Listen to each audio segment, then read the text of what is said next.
श्री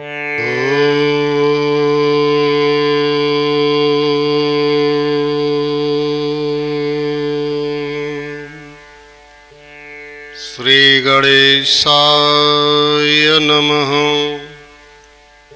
ओम श्री सरस्वते नमः।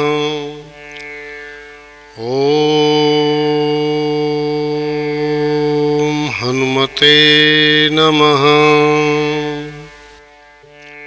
वक्रतुंड महाकाय सूर्यकोटि समप्रभं निर्विघ्नं कुरु मे देव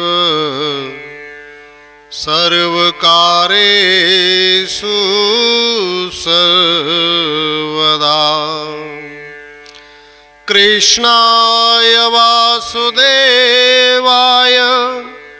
हरये परमात्मने प्रणतक्लेशनाशाय गोविन्दाय नमो नमः। परतपर परम ब्रह्म परमेश्वर करुणा वरुणालय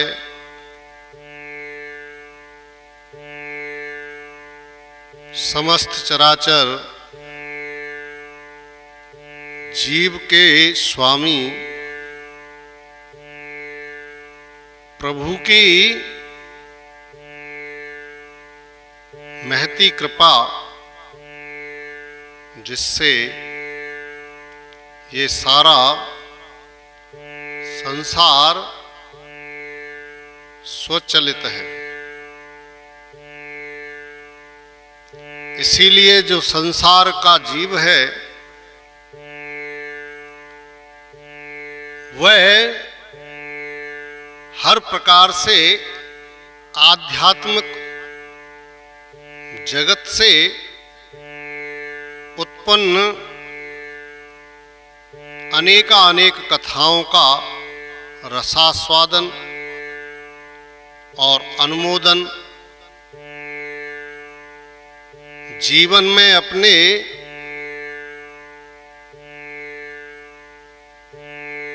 महत्व को बढ़ाने के लिए, अपनी गति को नियमित रखने के लिए आध्यात्मिक जगत का होना बहुत ही जरूरी है। अनेक पुराण, 18 पुराण हमारे कहे गए हैं, 4 वेद हैं, 6 शास्त्र हैं और अनेक उपनिषद भी हैं, जिनसे हमें प्राप्त होता है कि हम अपने जीवन को किस प्रकार से इस संसार सागर में निर्बाधित, निर्विघ्न, सही गति से इस भवसागर को पार किया जाए।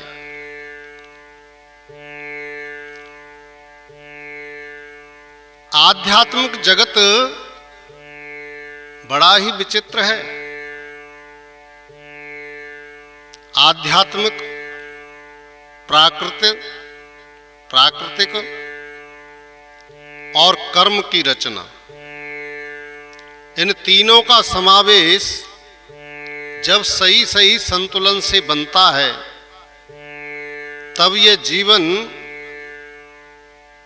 निर्बाधित, निर्विघ्न, सही गति से चलता है, जिसका संचालन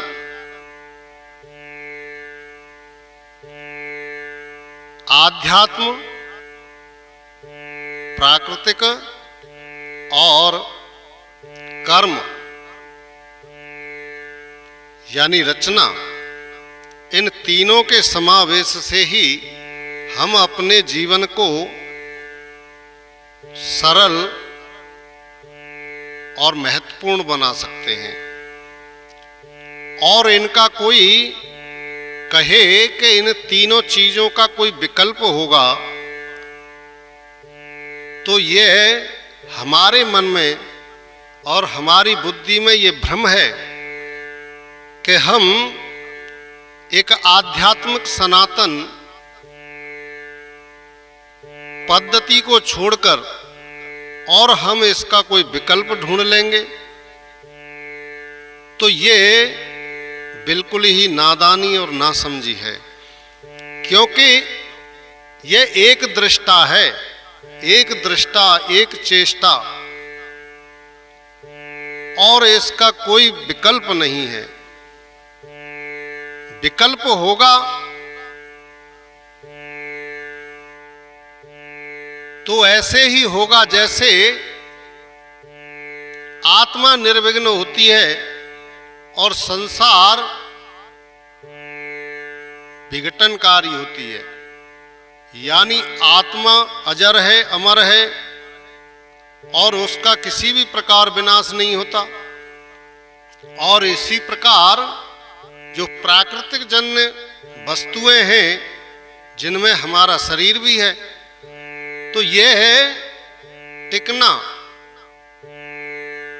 जैसे हम ये विचार करें कि हमारा शरीर तो अजर अमर है, तो जैसे हम अपने शरीर को अजर अमर समझ रहे हैं, ये भ्रम है हमारा, वैसे ही आध्यात्मिक सनातन का कोई विकल्प अगर मन में सोचता भी है,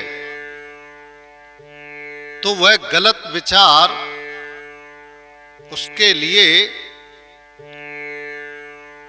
किसी भी प्रकार हितकर नहीं होंगे। इसीलिए इस बात को समझने के लिए कि भगवान एक दृष्टा है, एक भाव में रहते हैं, और एक ही सिद्धांत है, वो अपना सिद्धांत नहीं बदलते। और उनका सिद्धांत कितना बड़ा है, यह है कोई अगर जानना चाहे तो भी बहुत मुश्किल है, और जो मुश्किल है, जिसका कोई आर पार ना हो, उसी का नाम तो सनातन है। तो सनातन आध्यात्मिक एक वह तत्व है जिसके बगैर न कोई प्रकृति अपना कोई रूप दे पाएगी, और ना कोई कर्म की रचना वहां पे साक्षात्कार कर पाएगी। इसीलिए हमको आध्यात्मिक जगत की तरफ गहराई से और चिंतन के साथ और बड़ी जिम्मेदारी के साथ हमें सम्मिलित होना चाहिए, क्योंकि तत्व नहीं जाना तो फिर रचना हमारी बिगड़ जाएगी, और कर्म बिगड़ा, रचना बिगड़ी, तो जो प्रकृति से हम कुछ बनाने वाले थे, वह हमारा कर्म अधूरा रह गया। और अधूरी वस्तु किसी के काम में नहीं आती, न हमारे काम में आएगी, न दूसरे के काम में आएगी, और ना ही आध्यात्मिक लोक में किसी भी प्रकार कोई फल प्रदान करने में भी सक्षम नहीं रहेगी। इसीलिए आध्यात्मिक जगत से जुड़ी हुई जो कथाएं हैं, वार्ताएं हैं, राम नाम कीर्तन है, कृष्ण नाम कीर्तन है, शंकर जी का मनन चिंतन, जिस किसी भी देवी देवता का हम चिंतन करें तो उसको आत्मसात पहले करें, पहले ये विश्वास अपने हृदय में जगा लें कि जो हम कर रहे हैं वह हमारे लिए अति आवश्यक है और इसको हमने संपूर्ण बुद्धि मन लगाकर इस कथा का, इस पद्धति का, इस आध्यात्मिक सनातन इस रचना का जो स्वरूप है, 18 पुराण जिसमें प्रधान है और उसमें भी प्रधान श्रीमद् भागवत कथा, क्योंकि श्रीमद् भागवत कथा वह सार है और वह उसमें विस्तार है जो परमात्मा से जोड़ने में, परमात्मा को समझने में और परमात्मा की जो उच्छलित जो क्रियाएं हैं वह हमको सुस्पष्ट श्रीमद् भागवत कथा के अंदर पाई जाती है और इसीलिए ज्यादातर श्रीमद् भागवत कथा का ही अनुसरण होता है और उसी को श्रवण करने से समझ लो कि 18 पुराणों का ज्ञान भी उसी के अंदर आ गया। क्योंकि ये कथा, ये जो पुराण है ये आखिरी पुराण है। 17 पुराणों के बाद में बड़ा सोच समझ के इस पुराण को लिखा गया और इसमें वह चीज डाली वेद व्यास जी ने कि जिसमें ना समझदार भी उसको अच्छे से समझ ले और समझदार भी समझ ले और जो समझना नहीं चाहता है और किसी भी कारणवश इस तत्व को छोड़कर किसी दूसरे तत्व में जो विश्वास करता है तो इस कथा के अंदर वो चुम्बक है। जो न विश्वास करने वाला हो, दूर दूर भागने वाला हो, वो एक बार इस श्रीमद् भागवत कथा रूपी कथा की अगर सीमा में आ जाता है तो वो भी इस चुम्बक से चिपक जाता है। यह श्रीमद् भागवत कथा अनुसरण योग्य है। इस पर हम चर्चा करेंगे और इसके अंदर भगवान के भावों का, भगवान के धरती पे प्राकट्य का या भगवान ने धरती पर आकर के हम लोगों के बीच में क्या कहना चाहा, क्या हमको बताना चाहा, क्या हमको सिखाना चाहा, वह सब इस कथा के अंदर समझा जाता है। और इसको समझाने के लिए इससे पहले कि ये कथा हम सुनने लगें, उससे पहले कुछ इनके बिंदु होते हैं जिन पर दृष्टि डालने से इस कथा का आनंद और अधिक और महत्वपूर्ण और हमारे जीवन के लिए अति सुलभ चरित्र को करने के लिए और चरित्र को एक तरह से प्रकाशित करने के लिए ये बिंदु पर दृष्टि डालना अति आवश्यक होता है। श्रीमद् भागवत कथा वैसे तो अथाह सागर है और भगवान की कथा तो उससे भी अपार है। यानी कि श्रीमद् भागवत कथा का अगर अच्छे से व्याख्यान किया जाए तो इसको जीवन भर करते रहो, मगर यह कथा समाप्त नहीं होने वाली। मगर फिर भी संसार के लोगों के लिए इसको बांधा हुआ है समय के भीतर और भगवान की असीमित कृपा इसके भीतर डाली गई है वैसे भगवान की लीला भी बड़ी अपरंपार है, मगर कुछ संसार के जीवों को भगवान से प्राप्त हो जाए तो कुछ खंड खंड और कुछ परिवर्तन और भगवान की महिमा और गरिमा दोनों का ही इसमें बखान करके संसार के लोगों को सुखी करने का प्रयत्न किया गया है। वैसे भागवत कथा इतनी लंबी है, उसको सुनने मात्र से कल्याण तो होता ही है,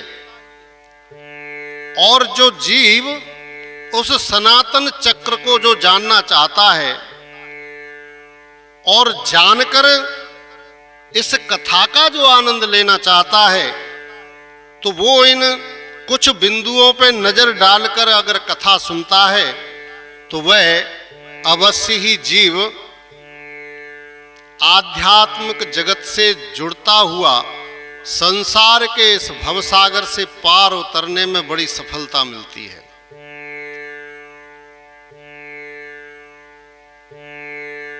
और श्लोकों का वर्णन और कथाएं अनेकानेक लीला हैं। श्री कृष्ण जी ने बाल लीलाएं की और गीता तक का ज्ञान दिया, जिसमें गीता जैसा ज्ञान वो भी अद्वितीय है।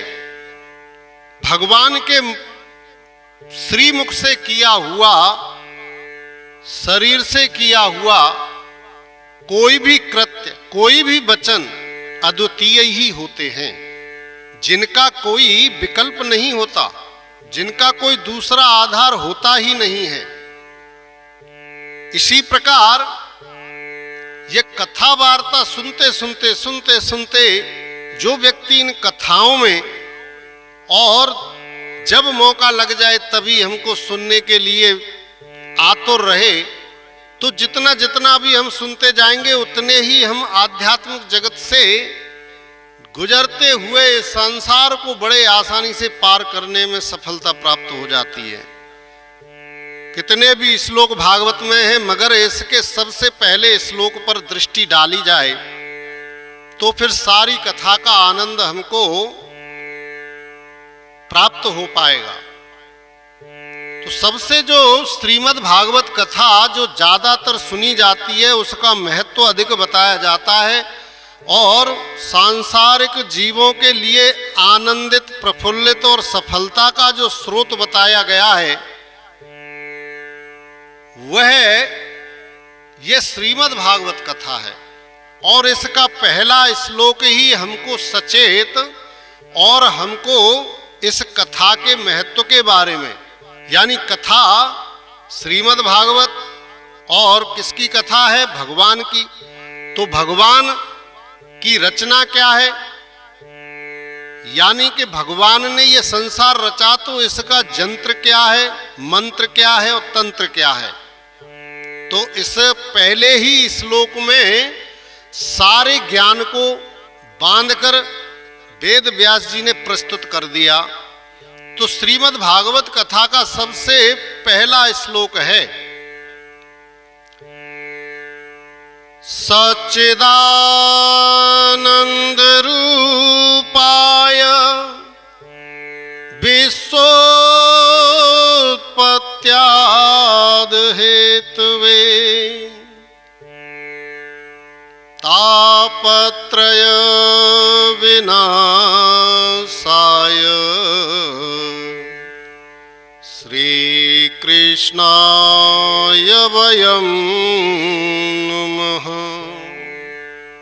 जब वेद व्यास जी ने ये पहला श्लोक कथा के अंदर डाला है, तो भगवान की सारे जो गुण हैं, संक्षेप में जो प्रधान गुण हैं भगवान के, और किन गुणों से संसार में खुद अवतार लेकर के और यहाँ आके आनंद ले लेते हैं, वह सारे संबंध इसके अंदर ही डाल दिए हैं कि सच्चिदानंद रूपाय।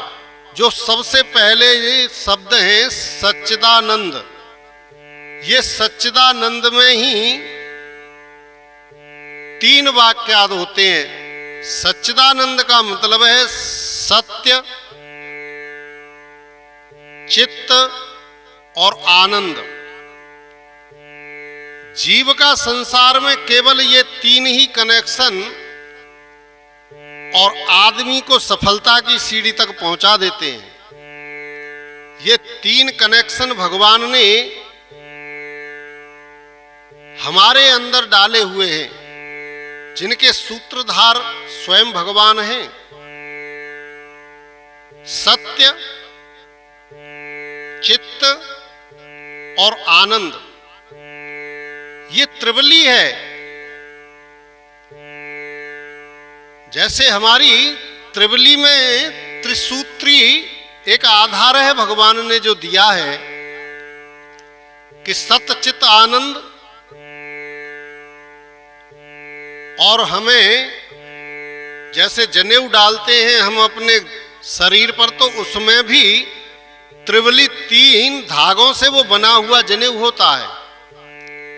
और हमने जो ऋतु बताई गई हैं, वैसे तो 6 ऋतु हैं, पर उनमें से प्रमुख 3 ही ऋतु कही जाती हैं और देखी भी जाती हैं कि सर्दी होती है, गर्मी होती है और वर्षा होती है। प्रमुख 3 हैं, और अनेक जितनी भी बढ़ जाएं वो सब इन तीनों का ही सहयोग करती हैं। और इस त्रिवली में त्रिसूत्र है ब्रह्मा विष्णु महेश। और हमारे शरीर में भी ये 3 चक्र विराजमान है, जिसको हम, एक आज्ञा चक्र होता है और एक अनाहत चक्र, एक मूलाधार चक्र, यानी कि एक यहाँ होता है और एक हृदय में होता है और एक पैरों में होता है। ये चक्र के बीच में एक चक्र और होते हैं जो इन्हीं की सहायता करते हैं, मगर प्रमुख जो चक्र हैं ये 3 हैं। जैसे प्रमुख देवता ब्रह्मा विष्णु महेश, इसी प्रकार हमारे शरीर में भी ये प्रधान 3 चक्र हैं। और इन चक्रों का एक दूसरे से संबंध है। जैसे ब्रह्मा जी का शंकर जी से, शंकर जी से विष्णु जी का, यानी तीनों का एक संबंध है। तीनों एक तत्व से ही बटे हुए हैं। और यह भगवान की जो रचना है वो इस प्रकार से बनाई गई है कि तत्व अलग अलग दिखते हैं, मगर वो तत्व एक ही है। शंकर जी का संहार करने का है, विष्णु जी का पालन करने का है, तो ब्रह्मा जी का रचना करने का है। ऐसे ही जो सबसे पहले मंत्र में, श्लोक में वेद व्यास जी ने लिखा सच्चिदानंद रूपाय, तो यानी कि इस प्रकार से समझिए कि जो आज्ञा चक्र है इसको हम सत्य समझ लेते हैं, और ये अनाहत है जिसको हम चित्त समझते हैं, ये एक अनाहत चक्र है। यहाँ पे जो सत्य से छन करके हमारे हृदय रूपी अनाहत चक्र, चित्त का मतलब है कोई एक स्टेज हो, स्टेज होती है जिस पे प्रकाश होता है, और जिस पे जो भी विराजमान हो जाता है वह दूर से भी दिखाई देता है, वह केंद्र में आ जाता है। चित्त है केंद्र। जो सत्य से केंद्र में आए वह अनाहत होता है, उसकी कोई हत्या नहीं कर सकता। जो सत्य से छनकर और अनाहत चक्र यानी चित्त पर जो बैठता है उसको ही अनाहत कहते हैं, जिसकी कोई हत्या न कर सके, जिसको कोई मिटा न सके। और सत्य और अनाहत चित्त जब ये दोनों मिलते हैं तब एक मूलाधार बनता है। और उस मूलाधार को बांटते हैं। जैसे हमारे आज्ञा चक्र में शंकर जी का वास है, हमारे हृदय में जो चित्त है उसमें ब्रह्मा जी का वास है जो रचना करता है। और जो मूलाधार है, मूल आधार में भगवान विष्णु जी का वास है। यानी कि कोई भी वस्तु हो, जब तक हम उसको सही तरीके से तैयार नहीं कर देंगे तब तक वो किसी कार्य की नहीं हो सकती। हम किसी भी एक वस्तु को ले लें, जब तक हम किसी चीज को तराश कर, चुनकर और उसको आज्ञा चक्र पर नहीं रखेंगे।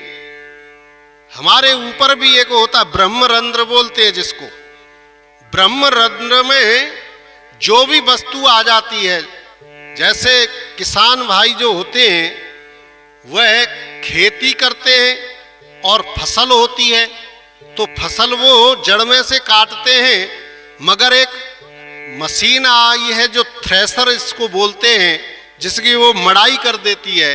तो ब्रह्मरंध्र उसी प्रकार से समझो कि वो उसमें जो भी हम कुछ आज्ञा चक्र पे यानी सत्य की कसौटी पर हम रखना चाहते हैं तो पहले वो ब्रह्मरंध्र में मरती है। और जैसे फसल का दाना आकर के एक जगह इकट्ठा हो जाता है, भूसा कूड़ा करकट सब इधर हो जाता है, ऐसे ही हमारे ब्रह्मरंध्र से वह अपने आप मरकर और सही चीज हमारे आज्ञा चक्र यानी सत्य की कसौटी पर बैठ जाता है। जब वह सत्य की कसौटी पर बैठ जाता है तो ये हमको फिर आभास होता है कि हाँ ये कुछ कर्म करके देगा, और कर्म करने के लिए फिर वो स्टेज चाहिए जिसको अनाहत चक्र बोलते हैं, जिसको चित्त बोलते हैं। तो यानी कि जो सत्य में बैठी हुई चीज जब वो चित्त पर जाएगी तो सत्य से चली हुई चीज निर्भय होगी। वह उसके अंदर विश्वास होगा कि जो सत्य से निकल कर आया है उसकी कोई हत्या नहीं कर सकता, कोई भी उसको नुकसान नहीं पहुंचा सकता। इसीलिए उस चित्त पर, चित्त रूपी स्टेज पर वह अपना कुछ काम बनाता है। और जब दोनों से कोई रचना होती है और वह रचना साक्षात्कार मूलाधार में होती है, जैसे शंकर जी ने सत्य को लिया और सत्य को चित्त पर रखा और चित्त ने संपर्क मूलाधार को यानी भगवान विष्णु जी को संपर्क किया। तो तीनों ने जब संपर्क किया तो सत्य क्या है? सत्य है शंकर जी, और शंकर जी संहार के दाता हैं, क्योंकि जो संहार करने से शरीर होता है, शरीर का ही संहार शंकर जी करते हैं। और जब शंकर जी उस शरीर का संहार करते हैं तो उसमें से आत्मा निकल करके सत्य स्थान पर आ जाती है। तो यह शंकर जी का काम है। और जो सत्य वस्तु जब शंकर जी से ब्रह्मा जी के पास चित्त पर जाती है आत्मा, तो वहां उससे फिर रचना होती है, और रचना के आधार पर ही भगवान विष्णु पालन करने वाले हैं। जब सत्य और चित्त ने जो तैयार किया, उसी कनेक्शन से जब इन दोनों की कृति भगवान विष्णु के पास जाती है तो वो सबका पालन करने का बेड़ा उठा लेते हैं। इसीलिए जो भगवान की परंपरागत कथाएं, भगवान की सचरित्र और भगवान की जितनी भी लीलाएं हैं वह इन तीनों वस्तुओं से ही जुड़ी हुई है। इसीलिए जब भगवान इन तीनों से जुड़कर सत्य चित्त आनंद, यानी कि हमने आनंद कब आता है? आनंद भगवान विष्णु को समझिए, चित्त ब्रह्मा जी को समझिए और सत्य शिव को समझिए। तो जब सत्य और चित्त जब मिलते हैं तब भगवान विष्णु जब पालना करते हैं तो फिर आनंद होता है। तो ये आनंद हम लोग तभी प्राप्त कर सकते हैं जब इन तीनों चक्रों के कनेक्शन को हम केवल एक भगवत रूपी कथा, वार्ता, गीत, भजन, अनेकानेक रचनाओं से रची गई भगवान की कृतियां, जब व्यक्ति इन तीनों को इकट्ठा करके, इन दोनों को इकट्ठा करके बैठेगा तो विष्णु रूपी जो आनंद है, शंकर जी का नाम सत्य, ब्रह्मा जी का नाम चित्त और विष्णु जी का नाम है आनंद। आनंद के लिए ही यह जीव इच्छा करता है। भगवान किस में रहते? भगवान का ही तो अंश है यह शरीर। भगवान की जो नाम है वह आनंद देने वाली है, इसीलिए उनका नाम आनंद है। जब हम सत्य को अपने चित्त पर रख लेंगे तो फिर भगवान विष्णु रूपी भगवान राम, कृष्ण इत्यादि अनेकों उनकी लीलाएं और उनके जो भी चित्र हैं, चरित्र हैं, वह सब सुनने से हमको आनंद आएगा। यानी तीसरी स्टेज जो है वह जब तक हम सत्य को चित्त पे नहीं रखेंगे तब तक आनंद नहीं आएगा। और यही समझाने के लिए, इन्हीं बातों को विस्तार देने के लिए भगवान ने धरती पर स्वयं आकर के लीलाएं करी। राम जी ने लीला करी तो राम जी ने अपना जो स्वभाव है, जो गुण है, जो धर्म है, व्यक्ति के लिए जो बताया गया वह अद्वितीय है। ऐसा धर्म, ऐसा चरित्र न तो कोई कर सका है और न कोई आगे कर पाएगा। और करने की चेष्टा करना, अगर कोई कर ही नहीं पाएगा और न किसी ने किया है तो जीव तो बड़ा चतुर बनता है, कहता है कि जब किया ही नहीं है और कोई कर ही नहीं सकता तो फिर हम करें ही क्यों। भगवान ने गीता में कहा है कि चेष्टा करना अति आवश्यक है, क्योंकि हम उतने पहुंच नहीं सकते, मगर उस मार्ग पर चलकर हम कुछ चल तो सकते हैं। चेष्टा करने में ही भगवत कृपा प्राप्त हो जाती है। यह कह के कि हम तो पहुंच ही नहीं पाएंगे तो चलना ही छोड़ दें, फिर तो आपकी कर्म गति रुकेगी। कर्म गति रुकेगी तो आपकी जो गति है, जो जन्म जन्म से चलती रहती है, वो बाधित तो हो जाएगी।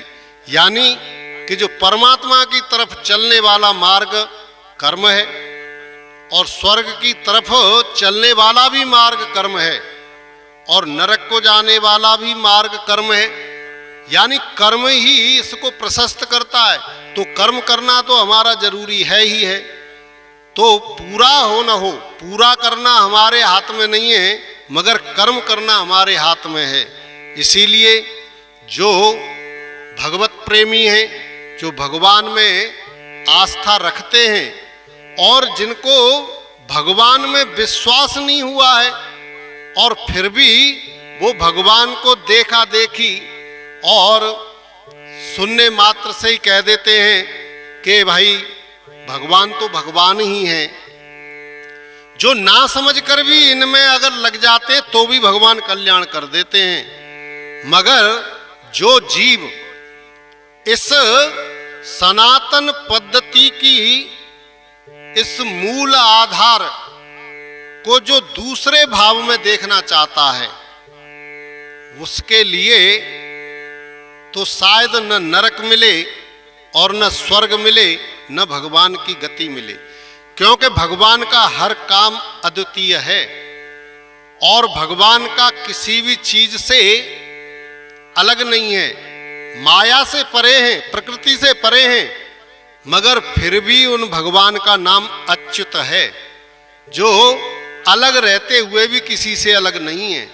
हम कितनी भी कोशिश कर लें कि हम भगवान का नाम न लेकर किसी और का नाम ले लेंगे तो परिणाम जो सनातन पद्धति का होता है वह कभी भी नहीं आ सकता। इसीलिए इसको अद्वितीय कहा गया है। भगवान की लीला, भगवान के वचन, भगवान के दर्शन अद्वितीय हैं। इनका पार पाना, इनको समझना अति दुर्लभ है, मगर समझने में लग जाना यह सदगति का और अच्छे जीवन की निशानी मानी गई है। समर्पण यानी लग जाना ही समर्पण कहते हैं। समर्पण क्या होता है कि हम परमात्मा में लग जाएं।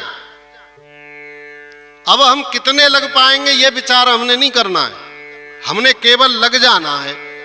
अब कितना लग गया या कितना लग जाएगा, इस संसार में कितना दौड़ पाऊंगा, अरे इसकी चिंता छोड़ो, वो सब भगवान के हाथ में है। जीना हुआ, मरना हुआ, नुकसान हुआ, फायदा हुआ,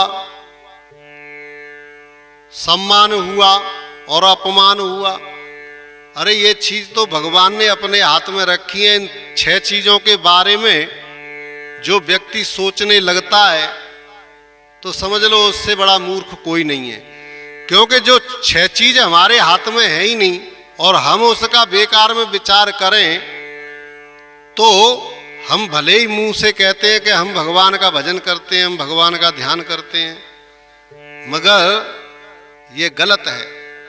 जब हम 6 चीजों को जब तक परमात्मा के पास नहीं समझेंगे, हम उनको जब तक अपने पास समझते रहेंगे, तब तक हम परमात्मा के कार्य में लगे ही नहीं हैं, तब तक हम परमात्मा की कथा सुन ही नहीं रहे हैं, तब तक हम इस संसार में सही मार्ग पे चल ही नहीं रहे हैं।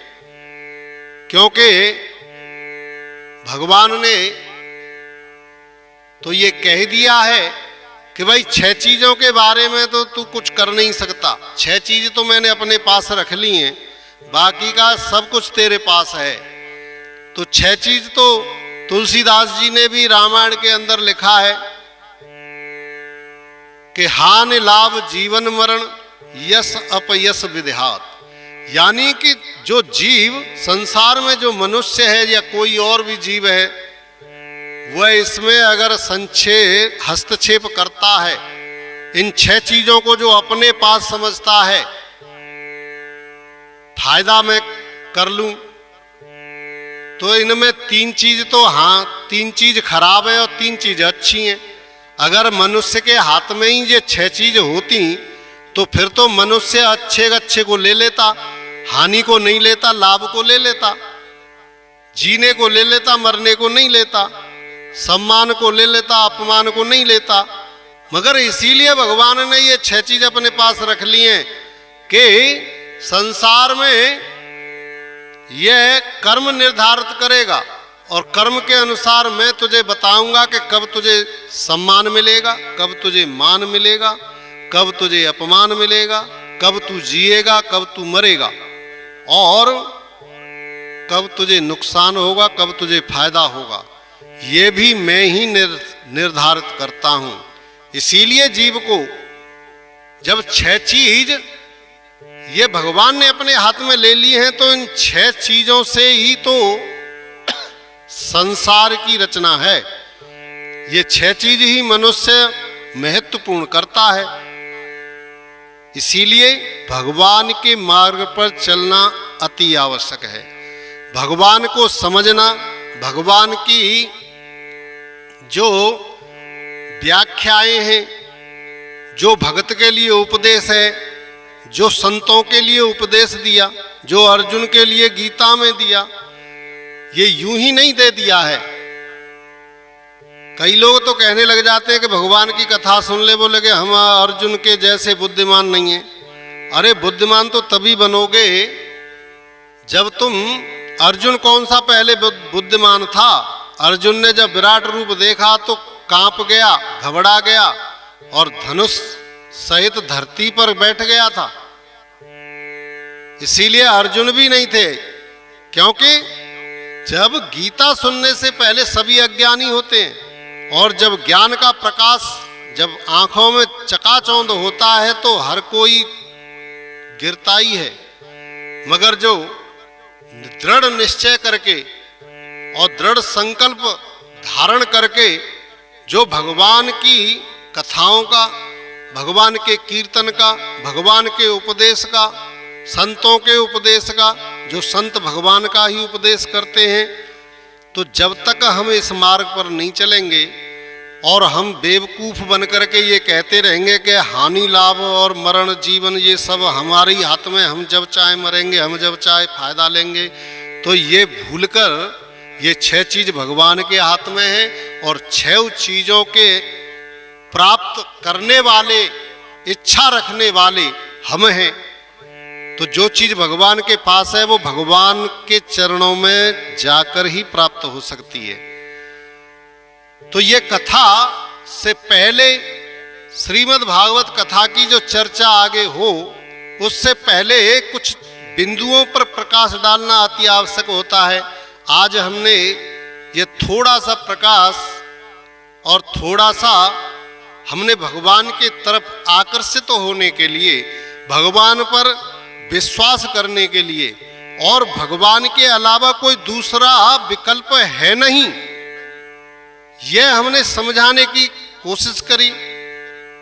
और आगे भी ये कथाएं, ये वार्ताएं और वार्ताओं के भीतर जो कुछ संस्कृत यानी संशय में डालने वाले कुछ बिंदु हैं, उन बिंदुओं को सुलझाने का प्रयास करेंगे। आज इतना ही भगवत चर्चा, और समझते हैं कि आनंद भगवत चर्चा में तो आता ही है। और सभी को जय श्री कृष्ण, जय श्री राम। और इसी शब्दों के साथ में अपने वचनों को विराम देता हूँ।